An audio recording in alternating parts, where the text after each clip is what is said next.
I was unable to talk to Agriculture Secretary Emmanuel F. Piñol on the joint Golden Rice, GROS, project of the International Rice Research Institute, IRRI, and Philippine Rice Research Institute, PhilRice. On those occasions I was in Metro Manila earlier this quarter of the year. To put this matter into perspective, I have been writing a series of articles last October, this year, about golden rice, with information inputs from Drive. Rol Suralta, team leader of the GROS project at PhilRice. I wanted our good secretary to personally share his views on the merits of this special rice crop and the joint GROS project in the Philippines through our Mountain Light column at Sunstar Baguio. Golden rice is a genetically engineered crop created by borrowing the carotene-making gene from corn and placing that gene into rice. Carotene is an important plant ingredient that our bodies convert into vitamin A. The nutrient is essential to the development of bones and eyesight. The Filipino diet has highlighted to policymakers and rice scientists the importance of the GROS project. We eat rice 3 times a day for our energy needs. Vitamin A can be had from vegetables and fruits. It is argued that VAD can be addressed with proper education and fortification programs. After decades of government and private-sponsored vitamin A fortification and nutrition education, even in areas with ample supply of vegetables and fruits, one might believe that VAD should not be an issue in the Philippines.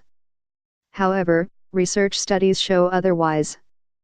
The results of a food and nutrition survey among school children revealed VAD increased from 15.2% in 2008 to 20.4% in 2013.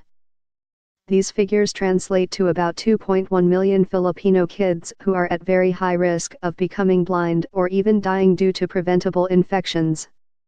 Experts say VAD increases vulnerability to illnesses including measles, respiratory infections, and diarrhea, which are the leading causes of death among children in developing countries. It is not only the proponents of the GROS project who are advocating for golden rice. The cream of the world science community, particularly Nobel laureates, more than 100 of them, including a former Greenpeace co-founder Patrick Moore, are supporting both the science and merits of golden rice in addressing VAD. Upon assumption to office, former Secretary of the DA, Preciso J. Alcala, once an ardent proponent of organic farming in the Philippines, warned that GMO crops are not safe for consumption. However, I was informed by a staff at PhilRice that he, Secretary Alcala, supported the GROS project. When Secretary Piñol came over to the Cordillera last week for the conduct of the 6th National Congress on Goats and Sheep, I wanted so much to get his statement on the GROS project that I have been waiting for. When we met in La Trinidad, Benguet, I kept silent. I did not plunge into the interview I wanted to have. Everybody wanted to have a brief chat with their photos taken with him. I simply followed where he went, cautious not to intrude in his thoughts, time, and priorities while he was around. As a guest of honor and speaker during the occasion, he shared his thoughts as a goat raiser.